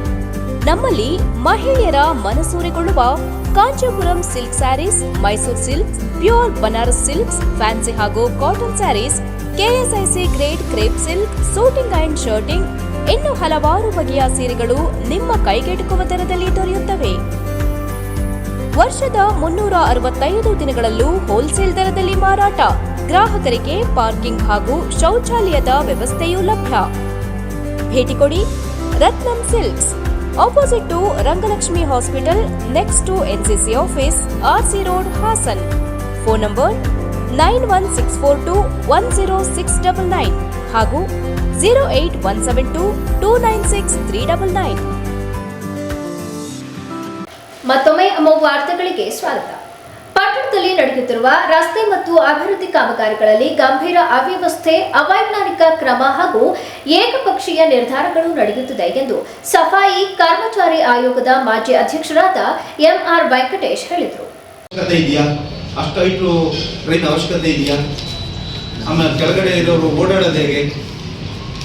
ಇದನ್ನೆಲ್ಲ ಯೋಚನೆ ಮಾಡಬೇಕಲ್ವಾ? ಹಲವಾರು ಬಾರಿ ಸದಸ್ಯರುಗಳು ರಿಕ್ವೆಸ್ಟ್ ಮಾಡಿದ್ರೆ ಏನೂ ಪ್ರಯತ್ನ ಆಗ್ತಾ ಇಲ್ಲ. ಶಾಸಕರು ಒಂಥರ ಹಿಟ್ಲರ್ ಥರ ಆಡಳಿತ ಮಾಡಕ್ಕೆ ಹೋಗ್ತಾ ಇದ್ದಾರೆ. ಇದನ್ನು ನಾನು ಖಂಡಿಸ್ತೇನೆ. ಜೊತೆಗೆ ಕಾಮಗಾರಿಗಳು ಯಾವ್ಯಾವ ರಸ್ತೆಗೆ ಹಾಕಬೇಕು ನೋಡಿ. ಇವತ್ತು ಹಳೆ ಮೂಡಿಗೆ ರಸ್ತೆಗೆ ಹೋಗ್ಬನ್ನಿ, ದಯಮಾಡಿ ತಾವು ಕಂಪೋಸ್ ರಸ್ತೆಗೆ ಹೋಗಿ, ಚನ್ಕೇಶ್ವರ ನಗರ ಹೋಗೋಂಥ ರಸ್ತೆಗೆ ಹೋಗಿ, ನೀವು ಹನುಮಂತ ನಗರ ಅಲ್ಲ ಹೊಸನಗರಕ್ಕೆ ಹೋಗೋಂಥ ರಸ್ತೆಗೆ ಹೋಗಿ, ಹಳೆ ಮೂಡಿಗೆರೆ ರಸ್ತೆಗೆ ಬನ್ನಿ. ಯಾವ ರಸ್ತೆಗಳು ಚೆನ್ನಾಗಿದೆ, ಎಲ್ಲ ಗುಂಡಿ ಬಿದ್ದಿದ್ದಾವೆ. ಅಂಥ ರಸ್ತೆಗಳನ್ನ ಬಿಟ್ಟು ನೀವು ತುಂಬ ಚೆನ್ನಾಗಿರ್ತಕ್ಕಂಥ ವೈಕುಂಠ ಬೀದಿಲಿ ಹೋಗಿ ಬನ್ನಿ. ನೀವು ಒಂದೇ ಒಂದು ಸಣ್ಣ ಒಂದು ಇದಿದ್ದಿಲ್ಲ, ಜಲ್ಲಿಕಲ್ಲು ಇದ್ದಿಲ್ಲ, ಅದಕ್ಕೆ ತಗೊಂಡೋಗಿ ನೀವು 1 ಕೋಟಿ 10 ಲಕ್ಷ ರೂಪಾಯಿ ಗ್ರಾಂಟ್ ಹಾಕೊಂಡು 1 ಕೋಟಿ 10 ಲಕ್ಷ ರೂಪಾಯಿ ಗ್ರಾಂಟ್ ಹಾಕೊಂಡು ನಾನಿರೋ ಬೀದಿ ಅಥವಾ ಇಲ್ಲೆಲ್ಲ ಪೂರ್ತಿ BJP ಅವರು ಇದ್ದಾರೆ ಅಂತನೋ ಏನೋ ದುರುದ್ದೇಶದಿಂದ ಕಾಮಗಾರಿ ತಗೊಂಡಿದ್ದಾರಲ್ಲ, ತಪ್ಪು. ಇದು ನಾನು ಖಂಡಿಸ್ತೀನಿ. ನೀವು ನನ್ನ ಮನೆಯೂ ಇದೆ ಇಲ್ಲಿ ನಮ್ಮ ಒಕ್ಕಲಿಗರ ದೇವರ ರಸ್ತೆಯಲ್ಲಿ ನಮ್ಮನೇನೂ ಇದೆ. ರಸ್ತೆ ಆದರೆ ಎಲ್ರಿಗೂ ಅನುಕೂಲ. ಆದರೆ ನೀವು ಆ ರಸ್ತೆ ಚೆನ್ನಾಗಿದ್ದ ರಸ್ತೆನ ಅಷ್ಟೆಲ್ಲ ಚರಂಡಿಗಳು ಕಿತ್ತು ಮಾಡಿಕೊಂಡು ಅದು ಅಷ್ಟೊಂದು ಉಪಯೋಗಕ್ಕೆ ಬರುತ್ತಾ? ತುಂಬ ಹಾಳಾಗಿರೋ ರಸ್ತೆಗಳು ನೀವು ಅವಕಾಶಗಳನ್ನ ಕೊಡಬೇಕು, ಪ್ರಿಯಾರಿಟಿ ಕೊಡಬೇಕು, ಆ ರಸ್ತೆಗಳನ್ನ ಅಭಿವೃದ್ಧಿ ಮಾಡಬೇಕು. ಒಂದು. ಎರಡನೇದು, ಕಾಮಗಾರಿಗಳೆಲ್ಲವೂ ಕೂಡ ಶಾಸಕರ ಪರವಾದವರು, ಪೂರ ಬೇರೆ ಯಾರನ್ನ ಟೆಂಡರ್ ಹಾಕಕ್ಕೆ ಬಿಡ್ತಾ ಇಲ್ಲ. ನಮ್ಗೆ ಹೇಳ್ತಾರೆ ಹಾಸನವರು, ಚನ್ನಪಟ್ಟಣದವರು ಎಲ್ಲ ಸ್ನೇಹಿತರಿದ್ದಾರೆ, ಅವರೆಲ್ಲ ಹೇಳ್ತಾರೆ ಅಯ್ಯೋ ಬೇಲೂರು ಸವಾಸ ಬೇಡಪ್ಪ, ಸುರೇಶ್ ಅಣ್ಣ ಇದ್ದಾರೆ ಬೇಡ. ಹಾಕಿದ್ರೆ ಅವ್ರಿಗೆ ಟ್ರೆಕ್ ಮಾಡಿ ಅವ್ರನ್ನ ತೆಗೆಸಿ ಮತ್ತು ಇವ್ರ ಹಿಂಬಾಲಕರಿಗೆ ಕೊಟ್ಕೊಂಡು, ನನಗನ್ಸುತ್ತೆ ಬಹುಶಃ ಅವರೇ ಕಾಮಗಾರಿ ಎಲ್ಲೋ ಹಿಂದ್ಗಡೆಯಿಂದ ಅವ್ರು ಹಿಂದ್ಗಡೆ ನಿಂತ್ಕೊಂಡು ಕಾಮಗಾರಿ ಮಾಡಿಸ್ತಾ ಇದ್ದಾರೆ ಅಂತ ನನ್ನ ಒಂದು ಅನುಮಾನ. ಕಾಮಗಾರಿಗಳು ಮಾಡ್ತಾರೆ ಸರಿನಾ? ನೀವು ನೋಡಿ, ಒಬ್ಬ ಸದಸ್ಯರು ಒಂದು ವಾರ್ಡ್ಗೆ ಒಂದೊಂದು ವಾರ್ಡ್ ಸದಸ್ಯರಿಗೆಲ್ಲ 3 ಲಕ್ಷ ಹಾಕ್ಕೊಡ್ತೀವಿ ಅಂತೇಳಿ ಅವ್ರ ಹತ್ರ ಒಪ್ಪಿಗೆ ತಗೊಂಡು ಆಮೇಲೆ 3 ಲಕ್ಷವೂ ಇಲ್ಲ, 3 ರೂಪಾಯಿನೂ ಇಲ್ಲ ಅಭಿವೃದ್ಧಿ. ಎಲ್ಲ ಗುಂಡು ಬಿದ್ದು ಇದೆ. ಈ ರಸ್ತೆನ ನೀವು ಬಿಕ್ಕೋಡ್ ರಸ್ತೆನ ಗಮನಿಸಿ. ಅಲ್ಲಿ ಯಾವ ರೀತಿ ಜನ ಬದುಕಬೇಕು, ಯಾವ ರೀತಿ ಓಡಾಡಬೇಕು. ಈ ಕಡೆ ಚನ್ಕೇಶ್ವರ ಬೀದಿ ಕಡೆಯಿಂದ ಹೋಗೋದಂದ್ರೆ ಸಣ್ಣ ರಸ್ತೆ, ಆಂಬುಲೆನ್ಸ್ಗಳು ಹೋಗಲ್ಲ, ಆಟೋಗಳನ್ನು ಕರ್ಕೊಂಡ್ಬರ್ಬೇಕು, ದಿನಸಿ ತರಕ್ಕಾಗಲ್ಲ, ದಿನನಿತ್ಯ ಸಮಸ್ಯೆಗಳನ್ನ ಎದುರಿಸ್ಬೇಕಾಗತ್ತೆ ಜನ. ದಯಮಾಡಿ ನೀವು ಶಾಸಕರೇ ಇದನ್ನ ಅರ್ಥ ಮಾಡಿಕೊಂಡು ನಿಮ್ಮ ಏನು ಈಗ ನಿಮ್ಮ ಇದಿದೆ ಅದನ್ನು ಕ್ಯಾನ್ಸಲ್ ಮಾಡಿ ಹೊಸದಾದಂಥ ಒಂದು ಎಸ್ಟಿಮೇಟ್ ಮಾಡಿ ಜನಗಳಿಗೆ ಸಹಾಯ ಆಗೋಂಥ ರಸ್ತೆನ ನೀವು ಮಾಡಬೇಕು ಅಂತೇಳಿ ನಾನು ಈ ಮೂಲಕ ನಿಮ್ಮನ್ನು ಮನವಿ ಮಾಡ್ತೀನಿ ಶಾಸಕರು. ದಯಮಾಡಿ ನೀವು ಗ್ರ್ಯಾಂಟ್ ತಂದಿರೋದು ಖರ್ಚಾಗಲಿ ಅಂತಲ್ಲ, ಗ್ರ್ಯಾಂಟ್ ತಂದಿರೋದು ಆ ಕಾಂಟ್ರಾಕ್ಟ್ಗಳು ದುಡ್ಡಾಗಲಿ ಅಂತಲ್ಲ, ಜನಗಳಿಗೆ ಒಳ್ಳೇದಾಗಬೇಕು, ಆ ರೀತಿ ನೀವು ಕಾರ್ಯಪ್ರವೃತ್ತರಾಗಬೇಕು ಅಂತೇಳಿ ನಾನು ಶಾಸಕರು ಮನವಿ ಆಗ್ರಹಿಸ್ತೀನಿ. ಶ್ರೀ ಆದೇಶ್ವರ ಜೈನ್ ಶ್ವೇತಾಂಬರ ಮೂರ್ತಿ ಪೂಜಾಕ ಸಂಘದಿಂದ ಮೆಗಾ ಆರೋಗ್ಯ ತಪಾಸಣಾ ಶಿಬಿರವನ್ನು ಹಮ್ಮಿಕೊಳ್ಳಲಾಗಿತ್ತು. ನೂತನ ವರ್ಷವನ್ನು ಉತ್ತಮ ಆರೋಗ್ಯದೊಂದಿಗೆ ಪ್ರಾರಂಭಿಸುವ ಉದ್ದೇಶದಿಂದ ಆದೇಶ್ವರ ಜೈನ ಯುವಕ ಮಂಡಲ ವತಿಯಿಂದ ಹಾಸನದಲ್ಲಿ ಮೆಗಾ ಆರೋಗ್ಯ ತಪಾಸಣಾ ಶಿಬಿರವನ್ನು ಆಯೋಜಿಸಲಾಗಿತ್ತು. ಡಾಕ್ಟರ್ ಮನೋಜ್ ಕುಮಾರ್ ಜಿಎನ್ ಅವರ ಮುಖ್ಯಸ್ಥತೆಯಲ್ಲಿ ನಡೆದ ಈ ಆರೋಗ್ಯ ತಪಾಸಣಾ ಶಿಬಿರದಲ್ಲಿ ಸಾಮಾನ್ಯ ವೈದ್ಯಕೀಯ ತಪಾಸಣೆ, ಕಣ್ಣಿನ ತಪಾಸಣೆ, ಮಹಿಳೆಯರ ಸಾಮಾನ್ಯ ತಪಾಸಣೆ, ದಂತ, ದವಡೆ ಮತ್ತು ಮುಖದ ಆರೈಕೆ, ರಕ್ತದಲ್ಲಿ ಸಕ್ಕರೆ ಪರೀಕ್ಷೆ, ಮಹಿಳೆಯರಲ್ಲಿ ಹಿಮೋಗ್ಲೋಬಿನ್ ತಪಾಸಣೆ ಹಾಗೂ ಆರೋಗ್ಯ ವಿಮೆಯ ಕುರಿತು ಜಾಗೃತಿ ಮತ್ತು ಮಾರ್ಗದರ್ಶನವನ್ನು ನೀಡಲಾಯಿತು. ಅರಕಲಗೂಡು ಕ್ಷೇತ್ರದ ಜನತೆಗೆ ಆಯಸ್ಸು, ಆರೋಗ್ಯ, ಐಶ್ವರ್ಯ, ಸಮೃದ್ಧಿ ಲಭಿಸಲಿ ಎನ್ನುವ ಸದುದ್ದೇಶದಿಂದ ಶ್ರೀ ರಂಗನಾಥ ಸ್ವಾಮಿ ಬೆಟ್ಟದ ಮೇಲೆ ಪಂಚಮುಖಿ ಆಂಜನೇಯ ಸ್ವಾಮಿಯನ್ನ ಪ್ರತಿಷ್ಠಾಪಿಸಿ ದೇವಾಲಯವನ್ನ ನಿರ್ಮಿಸಲಾಗಿದೆ ಎಂದು ಡಾಕ್ಟರ್ ಎಚ್.ಎಲ್. ವಿಶ್ವನಾಥ್ ತಿಳಿಸಿದರು. ತಾಲೂಕಿನ ಮಲ್ಲಿಪಟ್ಟಣ ಹೋಬಳಿ ದಾಸನಪುರ ಗ್ರಾಮ ಶ್ರೀ ರಂಗನಾಥ ಸ್ವಾಮಿ ಬೆಟ್ಟದ ಮೇಲೆ ನೂತನವಾಗಿ ಶ್ರೀ ಪಂಚಮುಖಿ ಆಂಜನೇಯ ಸ್ವಾಮಿ ಪ್ರತಿಷ್ಠಾಪಿಸಿ ಪೂಜೆ ಕೈಂಕರ್ಯ ನೆರವೇರಿಸಿ ಮಾತನಾಡಿದ ಅವರು, ಡಾಕ್ಟರ್ ವೃತ್ತಿಯಲ್ಲಿ ದುಡಿದ ಹಣದಲ್ಲಿ ಸ್ವಲ್ಪ ಪ್ರಮಾಣದಲ್ಲಿ ಧಾರ್ಮಿಕ ಕ್ಷೇತ್ರ ಹಾಗೂ ಶೈಕ್ಷಣಿಕ ಕ್ಷೇತ್ರಕ್ಕೆ ವ್ಯಯ ಮಾಡಲಾಗುತ್ತಿದ್ದು, ಶ್ರೀ ಆಂಜನೇಯ ಸ್ವಾಮಿಯ ಪ್ರೇರೇಪಣೆಯಿಂದ ಕಳೆದ 6 ವರ್ಷಗಳ ಸತತ ಪ್ರಯತ್ನದಿಂದ ಎಂದು ಸ್ವಾಮಿಯನ್ನ ಪ್ರತಿಷ್ಠಾಪಿಸಿ ಲೋಕಾರ್ಪಣೆ ಮಾಡಲಾಗಿದೆ. ದೇವರ ಕೃಪೆಯಿಂದ ನಾಡಿನಾದ್ಯಂತ ಮಳೆ ಬೆಳೆಯಾಗಿ ಸಮೃದ್ಧಿಯಿಂದ ಕೂಡಿ ಕ್ಷೇತ್ರದ ಜನತೆಗೆ ಆಯಸ್ಸು, ಆರೋಗ್ಯ, ಐಶ್ವರ್ಯ ದೊರಕಲಿ ಎಂದು ಹೇಳಿದರು. ಸಾಮಾನ್ಯ 21ನೇ ತಾರೀಕು ನಾನು ಈ ಪಂಚಮುಖಿ ಆಂಜನೇಯ ಸ್ವಾಮಿಯ ಒಂದು ಪ್ರತಿಷ್ಠಾಪನೆಗಾಗಿ ಕಾರ್ಯಕ್ರಮವನ್ನು ಹಮ್ಮಿಕೊಂಡು ಕೇವಲ ಈ ದಿನಗಳಲ್ಲಿ ಕಾರ್ಯಕ್ರಮ ಮುಗಿಸಿ ದೇವಸ್ಥಾನವನ್ನೇ ಒಂದು ಪ್ರತಿಷ್ಠಾಪನಾ ಸ್ವಾಮಿಯ ಕಾರ್ಯಕ್ರಮವನ್ನ ಉದ್ಘಾಟನೆಯನ್ನು ಮಾಡಿ ಎಲ್ಲ ಕೂಡ ಪ್ರತಿಷ್ಠಾಪನೆಯನ್ನು ಮಾಡಿದ್ದಾರೆ. ತುಂಬಾ ಸಂತೋಷ. ಈ ಒಂದು ಕಾರ್ಯಕ್ರಮಕ್ಕೆ